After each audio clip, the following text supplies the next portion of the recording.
தென்னை இளம் கீற்றினிலே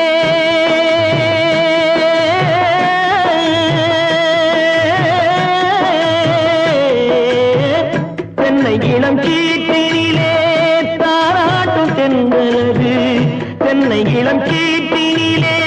தாராட்டும் தென்றலது தென்னை தனை சாய்த்து விடும் புயலாக வரும் பொழுது தென்னை தனை சாய்த்து விடும் புயலாக வரும் பொழுது அமைதியான நதியினிலே ஓடும் ஓடம் அளவில்லாத வெள்ளம் வந்தாலாடும்